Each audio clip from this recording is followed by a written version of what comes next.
चलिए सीधे मुद्दे पर आते हैं और एक बहुत ही बुनियादी सवाल से आज की इस चर्चा की शुरुआत करते हैं। ये एक ऐसा सवाल है जिसे सबसे पहले महान यूनानी दार्शनिक अरस्तू ने उठाया था, और सच कहा जाए तो ये इंसान के वजूद के बिल्कुल केंद्र में बसा है। वो सवाल है, एक इंसान को आखिर जीना कैसे चाहिए? अब देखिए, इसका जवाब ढूंढने के लिए हमें ये समझना होगा कि नैतिकता यानी मोरालिटी सिर्फ हमारे मन की कुछ भावनाओं का नाम नहीं है, बल्कि ये खोज और अध्ययन का एक बेहद कठोर और तर्कसंगत क्षेत्र है जो ऐसे सार्वभौमिक नियमों की तलाश करता है जिन्हें हर किसी पर लागू किया जा सके। और ठीक यहीं से एंट्री होती है एथिक्स यानी नैतिकता की। ये शब्द प्राचीन यूनानी शब्द ईथोस से निकला है, जिसका मतलब होता है चरित्र। एथिक्स को हम मानव आचरण को परखने का एक बेहतरीन टूल किट मान सकते हैं। ये इस बात की गहराई से जांच करता है कि एक समाज के रूप में हमारे क्या दायित्व हैं, कौन सा व्यवहार सही या गलत है, और अंततः एक अच्छी जिंदगी कैसे जी जाए। इस विषय के आज के इस विश्लेषण में हम नैतिकता की पूरी इमारत को समझने वाले हैं। पहले हम इसके नियमों को देखेंगे, फिर उन नियमों की असलियत को जांचेंगे, वास्तविक दुनिया में इनका इस्तेमाल देखेंगे, और अंत में इसके ऐतिहासिक विकास पर एक नज़र डालेंगे। शुरुआत करते हैं हमारे पहले पिलर से, नॉर्मेटिव एथिक्स यानी सही और गलत के नियम। ये हमारे नैतिक भवन के मुख्य ढांचे की तरह काम करता है, जो उन सामान्य सिद्धांतों को खोजता है जिनके आधार पर लोगों को काम करना चाहिए। अब नैतिकता की नींव आखिर किस चीज पर टिकनी चाहिए? इस पर मुख्य रूप से तीन बड़ी और अक्सर एक दूसरे से टकराने वाली विचारधाराएं हैं: परिणामवाद, कॉन्सिक्वेंशियलिज्म, कर्तव्य शास्त्र, डिओंटोलॉजी, और गुण नैतिकता, वर्च्यू एथिक्स। यहाँ एक बहुत ही दिलचस्प टकराव देखने को मिलता है।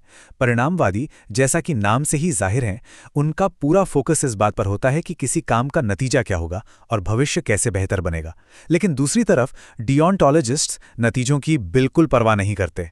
उनके लिए ये बात मायने रखती है कि कोई काम अपने आप में सही है या गलत, और क्या उसमें नियमों का पालन किया गया है। इसी डिएंटोलॉजिकल सोच को महान विचारक इमैनुअल कांट ने अपने कैटेगोरिकल इम्पेरेटिव के जरिए बड़ी खूबसूरती से समझाया है। ये ऐसे कर्तव्यों पर जोर देता है जो व्यक्तिगत इच्छाओं या परिणामों से पूरी तरह आज़ाद हैं और हर तर्कसंगत प्राणी पर समान रूप से लागू होते हैं। लेकिन इन सबसे अलग एक तीसरा रास्ता भी है, वर्च्यू एथिक्स यानी गुण नैतिकता। अरस्तु का मानना था कि सख्त नियमों या नतीजों को छोड़िए और अपना ध्यान एक खुशहाल जीवन जीने के लिए अच्छे चरित्र को विकसित करने पर लगाइए। ये साहस और करुणा जैसे गुणों को किसी चीज की अति और कमी के बीच का एक स्वर्णिम मध्य या परफेक्ट बैलेंस मानता है। चलिए अब थोड़ा और गहराई में चलते हैं, मेटा एथिक्स की तरफ। क्या नैतिक नियम सच में असली हैं? ये खंड ये नहीं पूछता कि क्या सही है और क्या गलत, बल्कि ये सीधे इस बात पर सवाल उठाता है कि क्या वस्तुनिष्ठ नैतिक तथ्य इस दुनिया में मौजूद भी हैं। यहाँ एक जबरदस्त दार्शनिक बहस छिड़ जाती है। यथार्थवादी मानते हैं कि एक नैतिक दायित्व उतना ही ठोस और असली है जितना कि किसी चीज का गोल या चौकोर होना। ये इंसान के दिमाग पर निर्भर नहीं करता।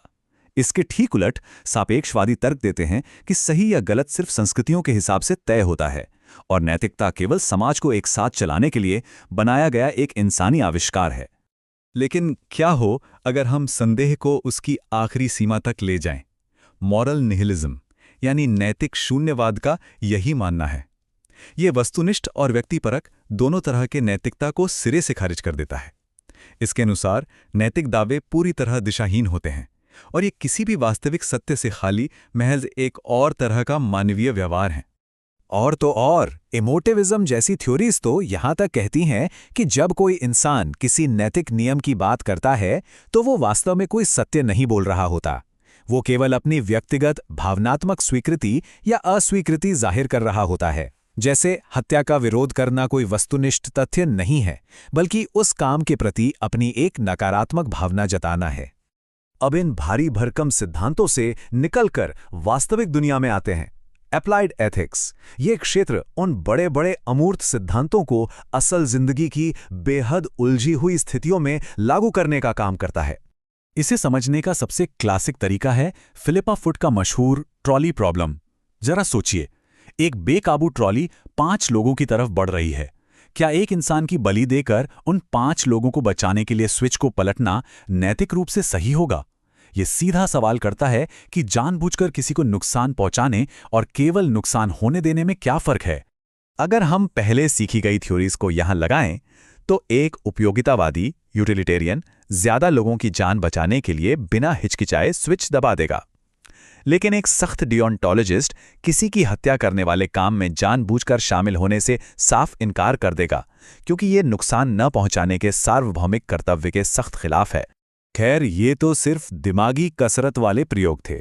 असली दुनिया में एप्लाइड एथिक्स बड़े बड़े प्रोफेशनल क्षेत्रों की धड़कन है, चाहे वो बायो एथिक्स हो, बिजनेस एथिक्स हो, या फिर आज के दौर का टेक्नोलॉजी एथिक्स। ये कंपनियों की सामाजिक जिम्मेदारी से लेकर आर्टिफिशियल इंटेलिजेंस के खतरों तक हर चीज को नैतिक तराजू पर तौलता है। जैसे बायो एथिक्स को ही ले लीजिए, इसमें इस बात पर गहरी बहस होती है कि आखिर नैतिक दर्जा किसे मिलना चाहिए। क्या सिर्फ इंसानों को, एंथ्रोपोसेंट्रिज्म, या दर्द महसूस करने वाले हर जीव को, सेंटिएंटिज्म, या फिर हर जीवित चीज को, बायोसेंट्रिज्म? इसी आधार पर गर्भपात, इच्छा मृत्यु और एनिमल फार्मिंग जैसे नाजुक मुद्दों पर फैसले लिए जाते हैं। अब अपने आखिरी पड़ाव पर चलते हैं, नैतिकता का इतिहास। ये समझना जरूरी है कि इंसान आज से नहीं बल्कि हजारों सालों से सही और गलत के इन पैमानों को लगातार तराशता आ रहा है। ये सफ़र प्राचीन सभ्यताओं के पुराने ग्रंथों से शुरू होकर आज 20वीं सदी के बेहद बारीक और विश्लेषणात्मक मेटा एथिक्स तक पहुंचता है। दिलचस्प बात यह है कि आधुनिक पश्चिमी दर्शन के आने से बहुत पहले ही दुनिया भर की प्राचीन परंपराओं ने बेहतरीन नैतिक ढांचे तैयार कर लिए थे। उदाहरण के लिए प्राचीन मिस्र की मात MAT की अवधारणा, जो सच्चाई और संतुलन को सबसे ऊपर रखती थी, या फिर हिंदू दर्शन, जो हमारे सामाजिक दायित्वों और कर्तव्यों पर गहराई से जोर देता है। इसी तरह हमारी महान पूर्वी परंपराओं ने अपने खुद के बेहद अनूठे नैतिक ढांचे बनाए। बौद्ध धर्म, जैन धर्म और दाओवाद जैसे दर्शन ने मुख्य रूप से अहिंसा, प्रकृति के साथ तालमेल और पूरी तरह से करुणा से भरे कार्यों को अपनी नैतिकता का केंद्र बनाया। फिर जैसे जैसे आधुनिक काल आया, एक बहुत बड़ा बदलाव देखने को मिला। नैतिकता का आधार दैवीय आज्ञाओं या धर्म से हटकर मानवीय तर्क और धर्मनिरपेक्षता की ओर मुड़ गया। इसी सोच ने थॉमस हॉब्स के सोशल कॉन्ट्रैक्ट्स और समाज की अधिकतम खुशी पर फोकस करने वाले उपयोगितावादी विचारों को जन्म दिया। अपनी इस चर्चा को समेटने से पहले एक बहुत ही खूबसूरत और प्रेरणादायी विचार, सुपरोगेशन। नैतिकता सिर्फ यही नहीं बताती कि हमें क्या नहीं करना चाहिए या हमारे कर्तव्य क्या हैं, ये उस अद्भुत मानवीय क्षमता का भी जश्न मनाती है जो हमें बुनियादी फर्ज की सीमाओं से कहीं आगे बढ़कर निस्वार्थ भाव से कुछ असाधारण करने की प्रेरणा देती है। सही और गलत के इस पूरे ताने बाने को समझने के बाद अब वक्त है एक बड़ा सवाल खुद से पूछने का।